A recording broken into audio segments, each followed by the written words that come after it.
Et j'aimerais dire à quelqu'un que malgré tes insuffisances, je sais que le géant devant toi est très grand. Mais le Dieu que tu sers est très bien informé sur la taille de tes ennemis. Lorsque tu lui présentes tes insuffisances, lui il ajoute sa divinité en toi.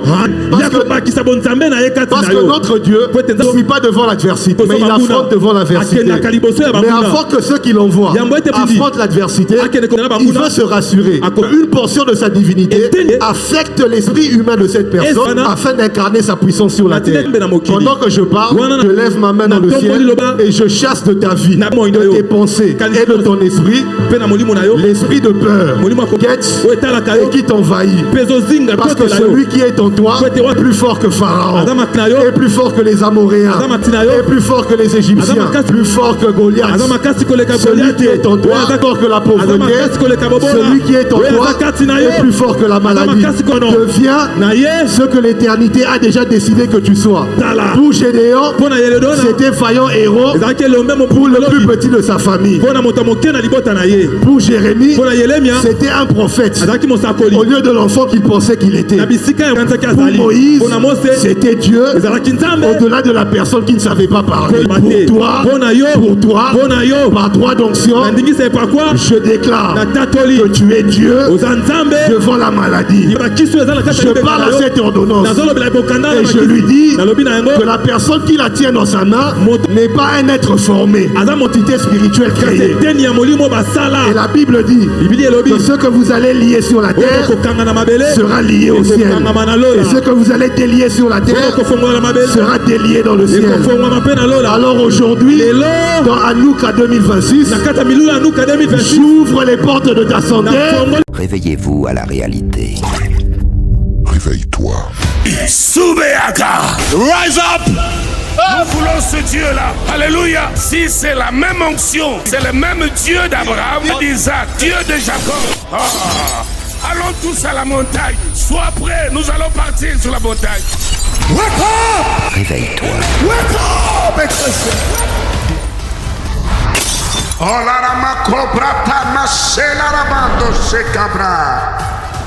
Licabrando bossanda. Alors, si je dois épingler par rapport à ce qui a été dit hier, lors de notre première intervention en ce lieu, nous avons parlé de l'importance de comprendre le monde spirituel et comment il fonctionne. Car tout ce qui existe a été fait. Par exemple, l'homme a été fait selon Genèse 1:26. Dieu dit faisons l'homme. Mais lorsque Dieu fait, il parle de la matière, fabrication de la matière. Parce que le ciel en réalité est une usine. Et Dieu est un fabricant. Parce que la Bible dit dans les livres de Jacques que tout don parfait et grâce excellente descendent d'en haut, de celui qu'on appelle le Père des Lumières. Ça veut dire que le ciel est une usine où l'on fabrique les grâces et les dons, où les esprits sont créés. Avant même que Dieu ne décide dans quelle famille d'accueil ou famille biologique ces esprits seront envoyés, ces esprits sont fabriqués dans cette usine qui s'appelle le ciel. Et Dieu lui-même veille à la fabrication de ces esprits. Alors lorsqu'il dit faisons l'homme, il fait la matière sur base et sur le modèle de ce qui a été créé en esprit. Lorsqu'il s'agit des enfants d'Israël qui sont en captivité en Égypte pendant 4 siècles, il y avait beaucoup de générations qui sont nées en Égypte en tant que descendants d'Abraham, d'Isaac et de Jacob, et qui sont morts en Égypte sans jamais connaître une autre terre que celle de l'Égypte. Mais Dieu, dans son amour, avait déjà marqué des clauses d'alliance avec un homme qui s'appelle Abraham. Des années plus tôt, il dit à Abraham, j'ai un scénario pour ramener ta descendance ici. Tes descendants seront esclaves dans une patrie qui n'est pas la leur. Mais au temps marqué par moi, je jugerai cette nation, je jugerai les oppresseurs, et ce pays ne sortira pas les mains vides, mais ce pays sortira avec des grandes richesses. Ta postérité sortira de l'Égypte avec des très très grandes richesses. Mais Dieu ne parle pas de la personne qu'il utilisera pour sortir le peuple de l'Égypte. Parce que n'oublie pas, il y a toujours certains secrets que Dieu gardera. Il pourra te faire des promesses. Il te montrera la finalité de la course. Mais il ne te parlera pas des acteurs qui interviendront en ta faveur pour te mener vers ta destinée. Parce que Dieu est mystérieux. Il doit garder certains secrets pour garder le côté mythe. Le côté mythique qu'il incarne. C'est pour ça qu'il a dit à Abraham, va, prends ton fils, ton unique, celui que tu aimes, et tu vas me le donner. Et lorsque Abraham arrive au sommet de la montagne, Isaac lui demande, papa, je vois le bois, je vois le feu, je vois tous les ingrédients possibles, mais il y a une chose qui manque, c'est l'agneau. Papa, où est l'agneau? En ce temps, Dieu n'était pas obligé de descendre et parler. Abraham a donné à Isaac la réponse que Dieu lui-même aurait donnée s'il était sur terre. Bien qu'il avait peur, bien qu'il savait que le sacrifice était devant lui, sous la forme d'Isaac, mais il a signé un décret sur terre. Il a dit que l'Éternel pourvoira. Et à la fin, c'est exactement ce qui s'est passé. Ça fait partie des secrets que Dieu garde. Parce que derrière l'obéissance d'Abraham, il y avait le renouvellement des clauses de l'alliance. Ça, c'est une parenthèse que j'ouvrais pour te faire comprendre la nature mystérieuse du Dieu en qui tu crois et que tu sers. Alors, lorsque le temps de la délivrance d'Israël vient, Dieu se manifeste par un jeune homme qui s'appelle Moïse. Moïse qui signifie tirer des eaux. Et lorsque Moïse reçoit l'appel de Dieu, il est conscient de ses limites et de ses insuffisances. Il essaye de dissuader Dieu de l'appeler. Il essaie de convaincre Dieu de chercher quelqu'un d'autre. Il dit à Dieu, Seigneur, je n'ai pas la parole facile.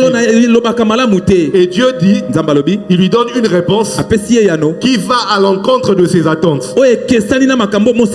Bien-aimé, parle-moi d'une personne dans la Bible qui a essayé de contester l'appel de Dieu, et je te montrerai qu'à chaque fois, Dieu n'a jamais essayé de négocier. D'ailleurs, lorsque Dieu répond, il répond avec une autre qualification pour forcer la personne à aller de l'avant. Moïse vient avec un argument particulier.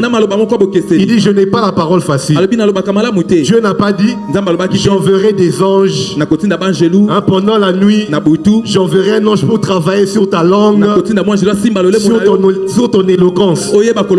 Non, Dieu dit, je te fais Dieu pour Pharaon. Donc une réponse à laquelle il ne s'attend pas. Et j'aimerais dire à quelqu'un ce soir que malgré tes insuffisances, je sais que tu sais que le géant devant toi est très grand. Mais le Dieu que tu sers est très bien informé sur la taille de tes ennemis. Lorsque tu lui présentes tes insuffisances, lui il ajoute sa divinité en toi. Amen. Parce que notre Dieu ne fuit pas devant l'adversité, mais il affronte devant l'adversité. Mais avant que ceux qui l'envoient affrontent l'adversité, il veut se rassurer qu'une portion de sa divinité affecte l'esprit humain de cette personne afin d'incarner sa puissance sur la terre. Pendant que je parle, je lève ma main dans le ciel et je chasse de ta vie, de tes pensées et de ton esprit, l'esprit de peur qui te guette et qui t'envahit. Parce que celui qui est en toi est plus fort que Pharaon. Celui qui est en toi est plus fort que les Amoréens. Celui qui est en toi est plus fort que les Égyptiens. Celui qui est en toi est plus fort que Goliath. Celui qui est en toi est plus fort que la pauvreté. Celui qui est en toi est plus fort que la maladie. Deviens ce que que l'éternité a déjà décidé que tu sois. Pour Gédéon, c'était vaillant héros pour le plus petit de sa famille. Pour Jérémie, c'était un prophète au lieu de l'enfant qu'il pensait qu'il était. Pour Moïse, c'était Dieu au-delà de la personne qui ne savait pas parler. Pour toi, par droit d'onction, je déclare que tu es Dieu devant la maladie. Je déclare que tu es Dieu pour le médicament qui est dans ton sac. Devant l'ordonnance du médecin que tu gardes dans ta poche, je parle à cette ordonnance et je lui dis que la personne qui la tient dans sa main n'est pas un être formé, mais une entité spirituelle créée. Et la Bible dit que ce que vous allez lier sur la terre sera lié au ciel, et ce que vous allez délier sur la terre sera délié dans le ciel. Alors aujourd'hui, dans Hanouka 2026, j'ouvre les portes de ta santé et je décrète que tu entres dans les couloirs de la guérison. Je ferme le couloir de la maladie, j'ouvre le couloir de la guérison. Je ferme le couloir de la pauvreté, j'ouvre le couloir de la richesse et de l'abondance au nom de celui qui a dit: mes brebis, lorsque je viens, je me rassure non seulement qu'elles vivent, parce que tu peux vivre, tu peux exister, mais tu as du mal à payer le loyer à la fin du mois. C'est la raison pour laquelle le bon berger a dit que la différence entre moi et d'autres bergers, c'est que lorsque moi je viens avec la vie, et mes brebis se distinguent des autres brebis parce qu'elles sont dans l'abondance. Alors je déclare que tu entres dans un cycle d'abondance, que le Dieu du ciel qui entend tes prières de minuit, alléluia, qui entend tes prières de 6 heures du matin, qui entend les prières que personne ne peut entendre, qu'il te fasse entrer dans une nouvelle saison. Israël a connu sa nouvelle saison après 430 ans. Il fallait que Moïse vienne. Toi aussi, peu importe le nombre d'années que ça brûle, 15 ans d'instabilité, 5 ans de mariage sans enfant, tu attends un visa depuis des années. Ce soir, je remets le compteur à zéro. C'est un nouveau jour et c'est le jour où tu connaîtras que Moïse n'est plus le fils de Jochebed, il n'est plus le petit frère de Myriam et d'Aaron, mais il est devenu Dieu. Alléluia. Donne-moi un amen. Dans